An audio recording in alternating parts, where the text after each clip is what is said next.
Halo, Assalamualaikum warahmatullahi wabarakatuh.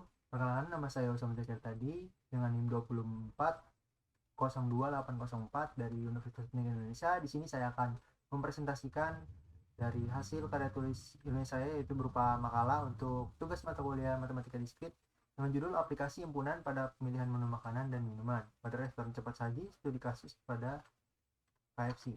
Baik, yang pertama itu ada pendahuluan. Pendahuluannya, dalam kehidupan sehari-hari biasanya manusia sering kali dihadapkan dengan pilihan-pilihan yang sulit, seperti contohnya dalam memilih makanan. Begitu banyak makanan yang ada di saat ini, di era digital saat ini, dengan perubahan yang cepat, banyak sekali makanan-makanan yang sudah dibuat, sehingga seringkali manusia sulit untuk memilih makanan karena banyaknya makanan itu sendiri, yang mana biasanya salah satu studi kasusnya itu pada restoran cepat saji. Dan studi kasus kali ini adalah restoran KFC.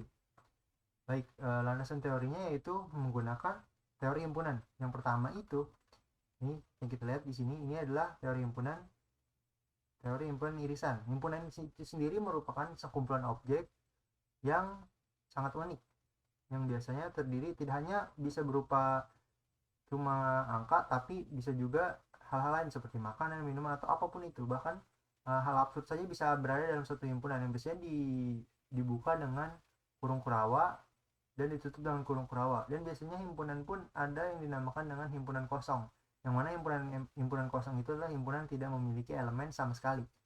Baik, untuk yang pertama itu adalah teori himpunan beririsan, yang mana teori himpunan beririsan ini adalah suatu dua buah himpunan, yang mana isi dari himpunan tersebut adalah himpunan yang ada di himpunan A dan himpunan B. Yang kemudian yang kedua yaitu adalah himpunan gabungan. Himpunan gabungan ini adalah gabungan dua buah himpunan, yang mana isi anggotanya atau elemennya itu adalah himpunan yang berada di elemen yang ada di himpunan A dan di himpunan B. Yang kemudian yang ketiga yaitu adalah selisih. Selisih ini sendiri merupakan jika dianalogikan itu seperti pengurangan.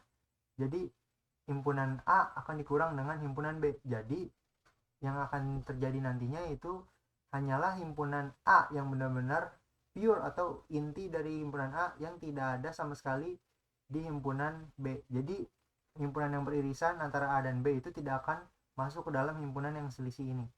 Dan kemudian yang selanjutnya adalah himpunan komplement. Komplement ini sendiri yang dimaksud adalah di luar dari himpunan itu. Contohnya di A semisal ada himpunan 1, 2, 3, sementara himpunan semestanya adalah 1, 2, 3, 4, dan 5. Maka himpunan komplemennya itu yaitu 4 dan juga 5.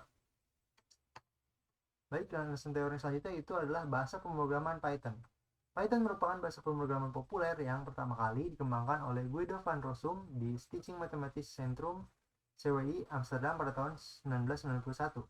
Dan juga pembuat bahasa pemrograman ini juga memang memfokuskan bahasa pemrograman ini supaya bahasa pemrogramannya mudah dimengerti, karena menurut saya bahasa pemrograman Python ini mudah sekali untuk dipelajari karena tidak termasuk ke dalam hard language, karena mudah untuk dibaca seperti kita sedang membaca buku. Baik, yang selanjutnya itu adalah KFC. KFC itu merupakan restoran yang menyajikan makanan cepat saji atau fast food yang berasal dari Amerika Serikat oleh kolonel Harlan Sanders. Dan KFC ini berdiri di tahun 1969, diambil alih namanya atau hak ciptanya untuk bisa berada di Indonesia oleh PT Fast Food Indonesia Tbk. Sehingga pada awal mulanya KFC ini hanya ada di Jakarta pada tahun 1969, dan kemudian hingga saat ini KFC bisa berada di manapun yang bisa kita lihat dan bisa kita ketahui bahwa KFC ada di mana-mana. Oke, selanjutnya kita bakal langsung ke bagian implementasi, yang mana kita langsung pindah ke VS Code. Baik. Nah, di sini yang pertama saya masukkan adalah import math. Import math ini akan berfungsi untuk memanggil fungsi-fungsi atau sintaks-sintaks yang nantinya dibutuhkan dalam library math ini. Seperti contohnya adalah math cell. Math cell ini tidak akan bisa dipanggil ketika tidak ada library math yang dipanggil. Kemudian kita menggunakan library pretty table di bawah ini untuk membuat sebuah table yang mana nantinya akan menghasilkan menampilkan data-data dari menu makanan ini sehingga nantinya akan menjadi sebuah table yang kelihatannya akan lebih rapi. Kemudian ini adalah sebuah library yang bernama Colorama. Colorama ini berfungsi untuk membuat warna pada tulisan-tulisan yang nantinya akan keluar sebagai output. Dan juga menggunakan library Colorama ini akan memudahkan kita untuk melakukan sebuah perubahan warna pada teks yang akan di output nantinya, karena jika tidak menggunakan library ini kita akan lebih sulit untuk menentukan warna, karena sejatinya sebenarnya sudah bisa menggunakan perubahan warna di dalam Python bila tidak menggunakan library ini, akan tetapi akan lebih sulit karena sintaksnya itu berupa angka dan juga simbol-simbol, dan itu seringkali bisa mengecoh programmer. Yang selanjutnya yaitu ini juga telah saya lengkapi dengan auto reset, sehingga setelah saya mengubah suatu warna pada suatu teks itu tidak semuanya akan terubah menjadi, misalkan saya pasang satu di awal adalah warna biru, kemudian teks-teks selanjutnya tidak akan berwarna biru, hanya beberapa teks yang diformat dan selebihnya akan direset lagi kembali ke warna awal yaitu warna putih. Dan selanjutnya saya mengekstrak menu dari website KFC itu sendiri secara manual, karena supaya lebih mengurangi error, karena di sini juga ada 100 lebih untuk data menunya ini beserta harganya, dan untuk implementasi himpunan di sini bisa dianalogikan bahwa masing-masing menu dan harga ini seperti himpunan, yang mana himpunan ini adalah nama menunya dan harga ini adalah elemen dari si himpunan itu tersebut. Kemudian saya membuat table untuk menampilkan menu, yang mana ini yang telah saya sebutkan sebelumnya. Jadi ketika kita akan menampilkan menu nantinya akan ada di dalam table, dan dalam table-table ini telah dibuat juga kolom-kolomnya, yaitu kolom pertama kolom menu makanan dan kolom harga, yang nantinya akan berentry ke bawah yaitu menu makanan dan juga harganya, sebanyak 114 atau 100 lebih menu yang akan ditampilkan. Kemudian juga sini nanti akan ditampilkan dari si table itu tersebut. Lalu for science ini adalah yang tadi baru kita bahas, yaitu bagian dari Colorama yang bisa digunakan untuk mengubah warna. Jadi dari for science ini nanti table yang akan tampil akan berwarna cyan atau berwarna hijau seperti ini. Baik, yang selanjutnya itu ini adalah program utamanya. Jadi dalam program ini saya sudah menambahkan bahwa user akan bisa menginputkan nama mereka, kemudian melihat menu dalam bentuk table yang sudah disajikan dari library pretty table itu untuk membantu, kemudian akan diminta untuk memilih menu apa saja yang ingin mereka pesan. Kemudian di situ juga bakal ada, kita bisa memilih sebanyak apapun menu sampai sepuas kita gitu, hingga jika sudah selesai kita hanya perlu mengetik selesai dan enter. Kemudian akan masuk ke bagian pembayaran atau untuk lihat harga, dimana di sini setelah saya masukkan juga untuk penghitungan PPN, dimana PPN-nya 10%. Kemudian kita masukkan sebuah matematika dimana total bayar merupakan total harga plus PPN, sehingga nanti total yang harus dibayarkan adalah sudah termasuk total harga dari si makanan dan juga PPN dari makanan tersebut. Kemudian lanjut ke proses pembayaran, yang mana nantinya uangnya akan dibayar, dan ketika ada uang lebih maka akan diberikan kembalian, dan apabila kurang maka akan diminta untuk menambah uangnya.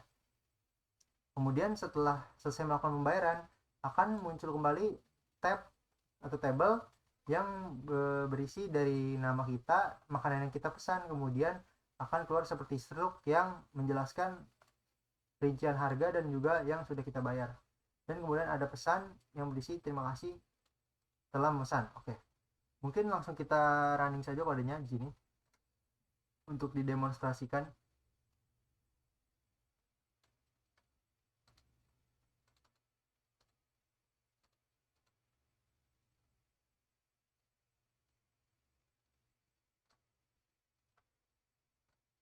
Di sini sudah diminta nama, kita masukkan nama saya, misalnya Usama.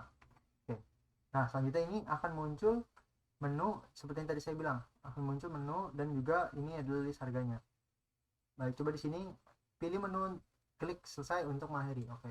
Jadi di sini coba kita pilih, dan untuk pemilihan menu ini sendiri merupakan case sensitif. Jadi untuk setiap kapitalnya harus dimasukkan dan harus benar-benar sesuai dengan yang dituliskan dalam menu. Misalnya di sini saya ingin memesan fish burger, kita tekan enter, kemudian kita pesan misalnya full coklat.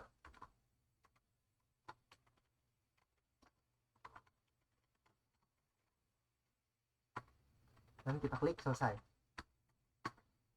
Nah, di sini akan tertera total harga adalah 40.000, PPN-nya 10%, yaitu menjadi 4.000, dan total yang harus kita bayarkan adalah 44.000. Kemudian mari kita coba masukkan untuk input supaya menghasilkan kembalian. Kita masukkan uang yang akan dibayarkan, yaitu 45.000.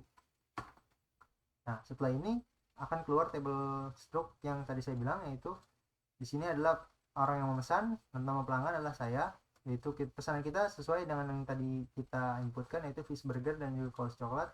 Ini adalah harga aslinya dari makanan itu tersebut. Total harga 40.000 dan PPN-nya 4.000 seperti yang disebutkan di awal, tidak ada perubahan karena benar-benar sesuai dengan apa yang dilaporkan. Kemudian uang yang dibayarkan 45.000 dan kembalian kita adalah 1.000. Kemudian adalah pesan terima kasih, silakan datang kembali di lain waktu. Oke, kita lanjut. Jadi kesimpulannya, dari pembahasan yang telah kita lakukan dapat disimpulkan bahwa konsep-konsep matematika diskrit ini, seperti contohnya teori himpunan, memiliki keterkaitan dalam kehidupan sehari-hari. Contohnya seperti program aplikasi pemilihan menu makanan yang tadi sudah saya paparkan. Dan juga dalam menyelesaikan permasalahan sehari-hari bisa dilakukan juga tidak hanya teori himpunan, mungkin teori lain seperti teori kombinatorial dan juga teori pohon graf dan sebagainya. Karena itu maka literasi matematika itu cukup penting dalam kehidupan sehari-hari.